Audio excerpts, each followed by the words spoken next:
So yeah, my name is Jeremy, and I teach design at California College of the Arts, and I run a studio as well here in San Francisco. But in the last well, let me just go through a couple things by way of background. So I run a studio called Mende Design, it's my last name. And we do a lot of kinds of projects you'd expect design studios to do. So we do identity work and publication design. We, of course, do a lot of web and interactive. One of my focuses has been the creation of more expressive and interpretive visual languages, things that invite you to make sense of either the imagery, or the typography, or the narrative, or some combination of those things. And every now and then we do these sort of odd experimental projects. This was a billboard that was given to us by CBS Outdoor in Times Square, and it was around the time that the Miss America pageant was coming up, and so we just decided to plaster it with some of the most ridiculous images of the crowning moments we could find. The idea being to be sort of culturally critical. How could we insert something into the environment that would create the opportunity for you to sort of question maybe a sort of cultural moment or a ritual or something like that. And so this idea of public intervention is something that I've become very interested in. Some more experimental work I find myself doing is, as much as I'm making commercial work, I'm also asking, who are we? What is our identity as a culture? What are the rituals and events that we participate in that say something about us? What is the world that we're creating around us? What are the things that we build? What is the space that we inhabit? And how do we make sense of the world that we live in? And photography, as you can see, was something that I started to explore or work with as a way of trying to investigate those ideas. So a lot of my work is about asking these questions and trying to create something that you can't ignore that somehow makes you aware of yourself or the culture that you're participating in. So does anyone know what this time, what the significance of this time is? No one ever knows this, so don't feel bad. This is the moment that Deepwater Horizon exploded and sunk into the Gulf of Mexico. And I was sitting here in California, and I thought, you know what? This is going to be one of those events that is going to be a kind of bookend. It's going to suggest to us in a way that we can't ignore that we've kind of created a juggernaut of technology and consumption and industrialization that's just out of control. And the fact that we've engineered an event that we can no longer control is going to be a moment that we're going to change. We're going to choose change over sameness. I don't think that happened. And you know, there was I don't remember the arc of this, but it was 3 or 4 months where that thing was just sort of leaking into the Gulf. And it created in me sort of a real state of anxiety about, you know, okay, this has happened, yet we choose to ignore it, or we somehow assimilate it in a way that lets us go about our life, and because it's uncomfortable and it's inconvenient to think about making some sort of significant change that would make the industrial mechanism that puts something like that in place irrelevant. Like we're probably not there as a culture, and we probably can't be there as a culture. And so I started to think about what that says about who we are, our sense of self, our sense of identity, our sense of privilege, our sense of entitlement. And I wanted to start thinking about projects that would somehow thrust that into our face or make it impossible or less possible to ignore. And so this idea, this thing that I'm calling the social mirror, is a concept that I started to sort of work with. And I happened to do a fellowship in Rome right around the time I was thinking about this stuff. And so when I was in Italy, I was thinking about, well, how would you engage people on the scale of a city? How would you do that with sort of limited means and in a manner that would be difficult to ignore? I think, well, I'll come to that in a second. So if you've been to Rome, as I'm sure many of you have been, it's sort of one of the most written on cities in the world. And being a designer, the idea of urban typography or messaging that's kind of written into the architecture is something that interests me. And you know, as you look around, it's everywhere. And the idea of this sort of monolithic nature of these messages and how they become sort of aphorisms for people is something that sort of stuck with me. As I was developing a project, I started to look at opportunities for a kind of similar intervention, but maybe in a more kind of contemporary way. And so I started to play around with these kiosks, which are all over Rome. And working in a way that was familiar to me, which was text and image and poetry and a combination of those things is the way I sort of tried to intervene in these spaces. But it quickly became apparent to me that the preciousness of design and the expectation of attention is not something that you're really going to get when you work on a kind of public scale or in a public venue. And so, you know, attempts at shock or attempts at close reading, none of those things really seem to really stop people in their tracks. And so I came up with this idea, which was the sort of first large-scale intervention. It's called Il Bianchi Manifesti, which means the white manifesto.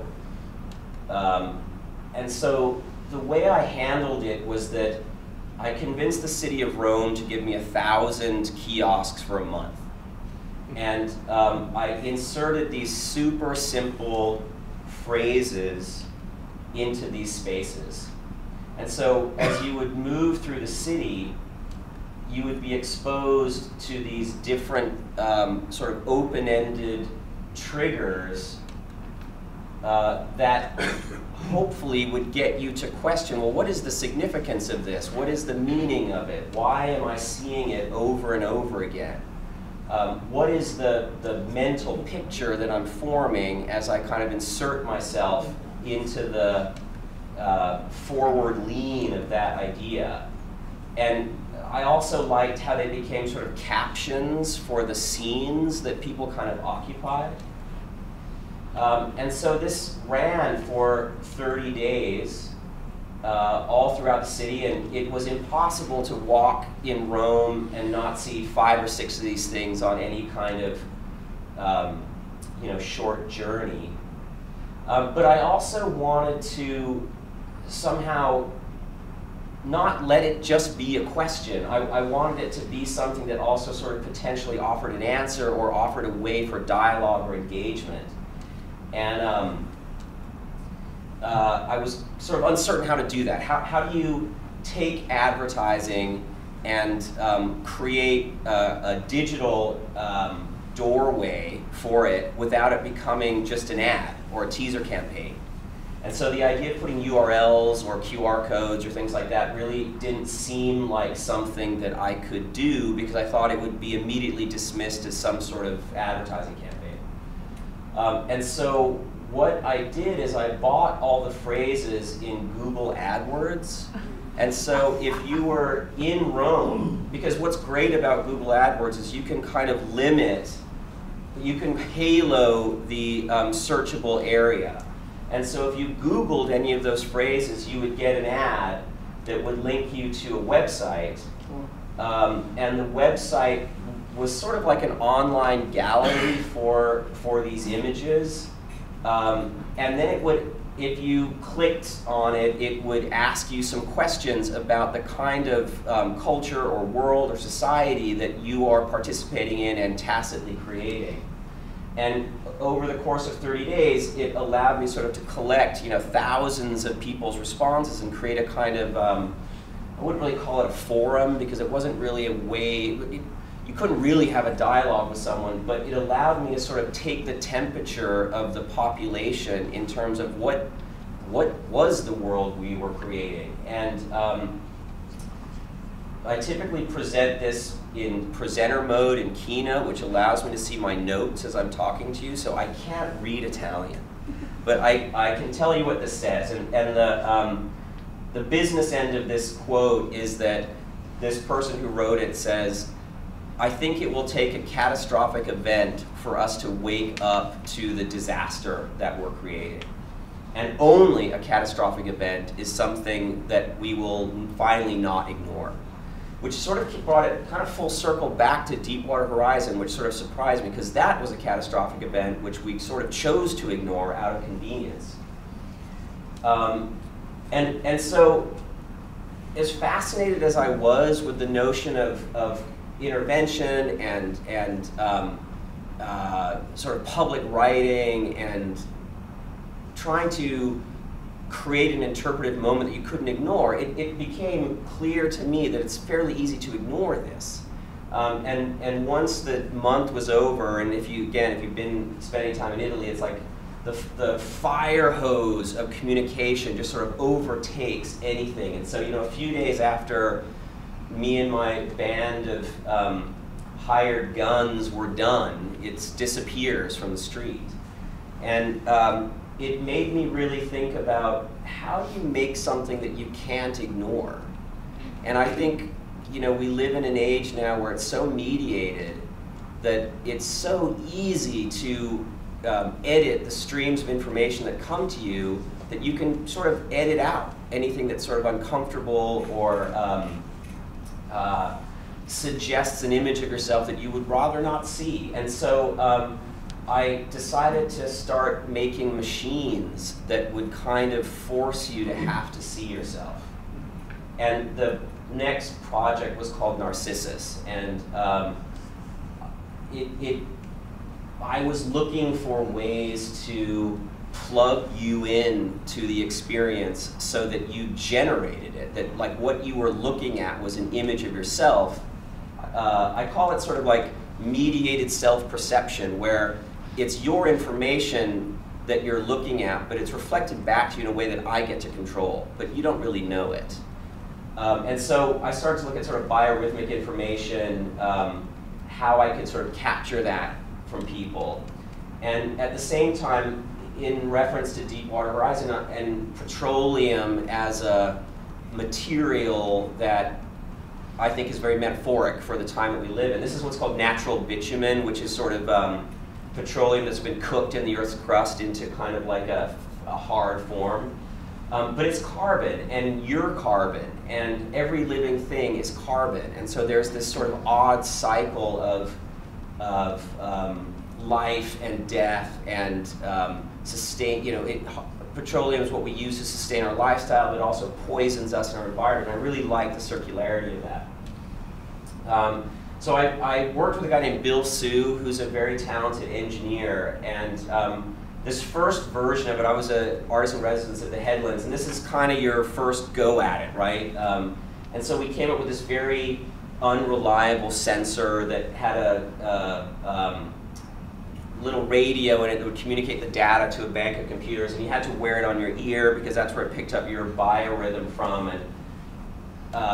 And this is what it looked like. So this is a table of petroleum that you look into, and you move along this table, and while your biorhythm is being mapped in real time, it produces these animations that are both abstract and they turn into typography, so it's kind of giving you messaging.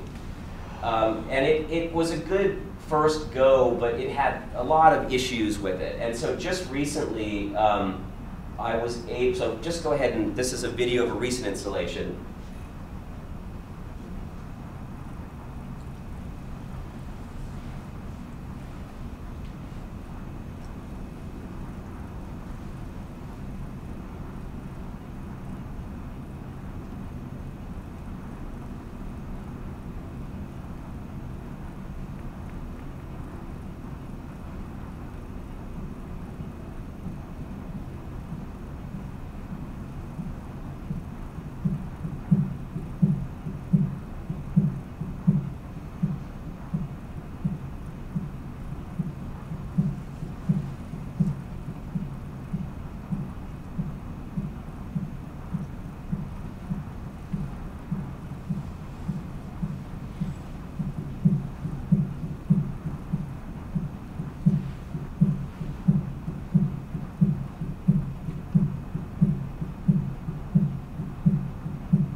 So the idea was to take the basic premise from the headlands, but sort of refine it into this much more, well, one, text-based experience where you were seeing an image of yourself but produced in words, and then create these sound condensers so that you only could hear the experience that was generated by your body, and sort of create a kind of mesmerizing moment through reading where your biometric information, and we had a bunch of channels that we were capturing at the same time, which determined the script or the particular series of words and phrases that you would see that would be totally unique to you.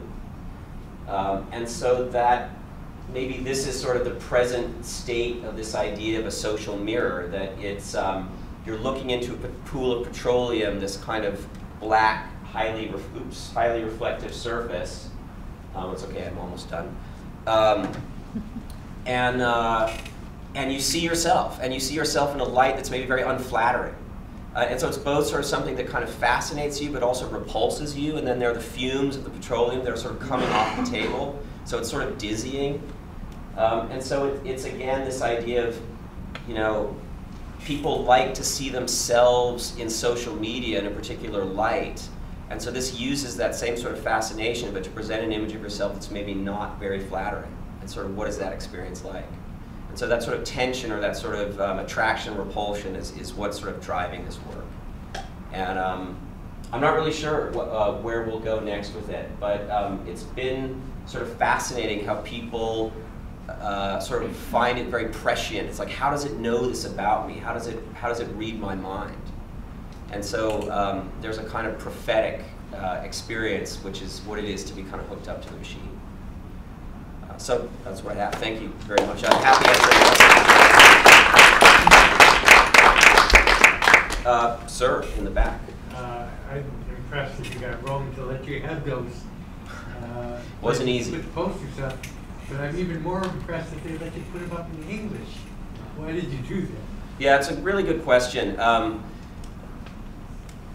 Why did I put them in English? Well, because the short answer is that if I put them up in Italian, it would have been seen as another political campaign, and it would have been seen as kind of coming from inside the infrastructure of Italian politics and ideas. And so the idea of doing it in English was, it was sort of a larger comment coming from outside. But I weighed that very closely and carefully. And at first I thought, do them half in English, half in Italian, but then it just seemed like a cleaner idea and a neater package to make it sort of one language and 5 simple phrases. And so that's kind of how I answered that question. Yeah. What were the rules or corresponding constructs between the words that were put in text and the biometric data? So we convinced a medical sensing company called Non-In. I don't know if you guys, it stands for non-invasive. And all of you have been to the doctor and they use a pulse oximeter now to read your heart rate and your blood oxygenization. And that's what we used. And so I could capture your heart rate, the amount of oxygen in your blood, and most importantly, whether your heart rate stayed stable. So were the distances in between the beats the same, or did they grow or shrink? And so if they grew, that suggested you were getting calmer. And so that would drive the script in a kind of more neutral fashion. But if you started to get nervous, then it would become more negative. And so we were using the, somewhat subjectively, but we were using the irregularity in pulse as a way to kind of determine the script. Was smell a factor here at all? Yes, because as you breathe sort of toxic fumes, it tends to accelerate your heart rate. So, So it's kind of a loaded game. Yes, it is. Yes. And I clearly have an opinion, you know? I mean, this isn't about being neutral. Yeah. Italy's kind of the land of graffiti.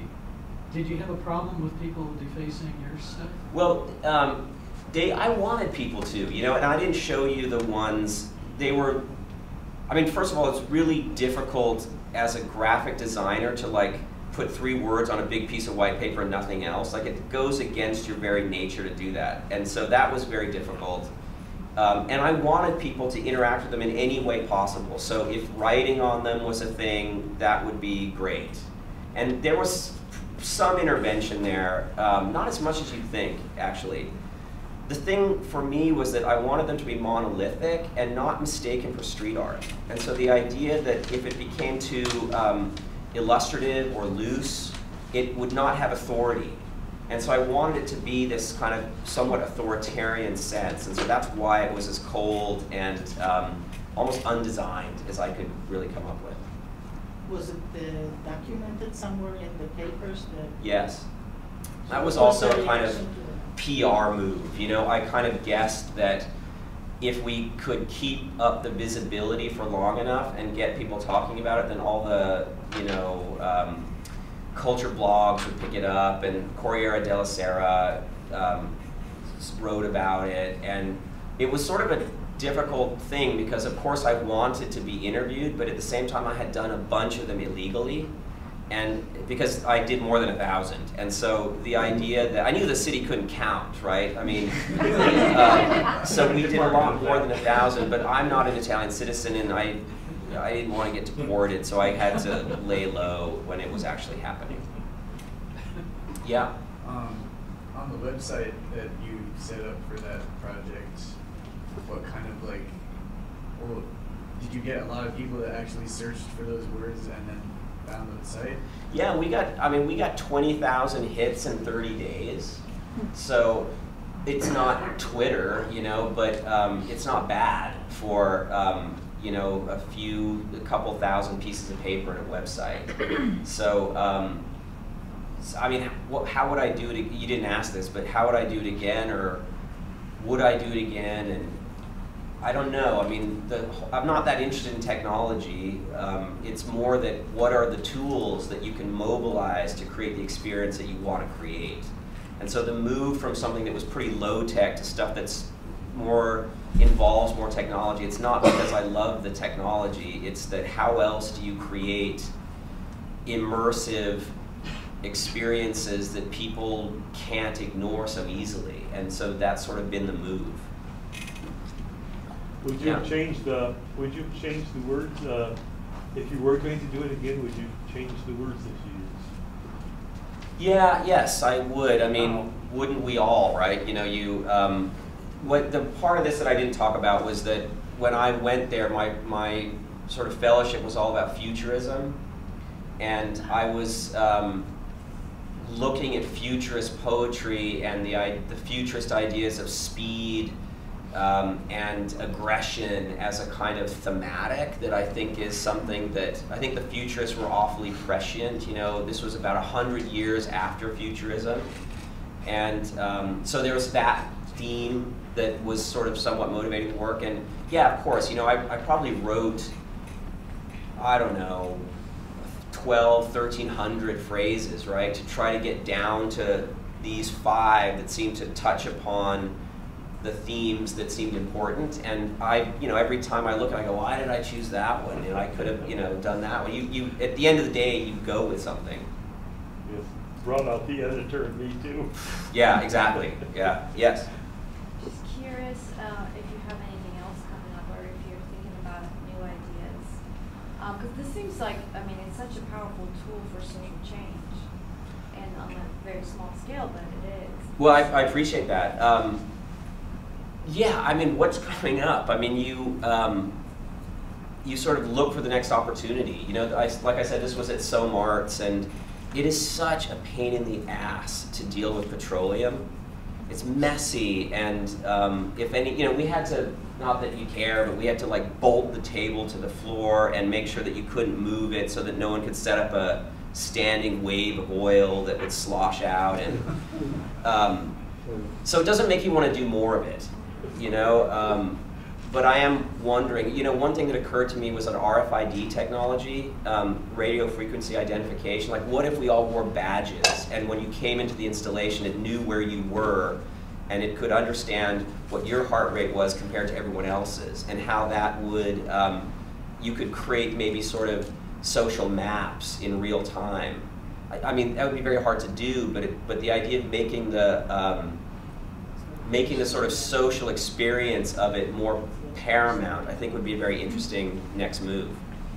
So if anyone has a bunch of money and a gallery, I'll be back over there. Excellent. Thank you very much. Appreciate it.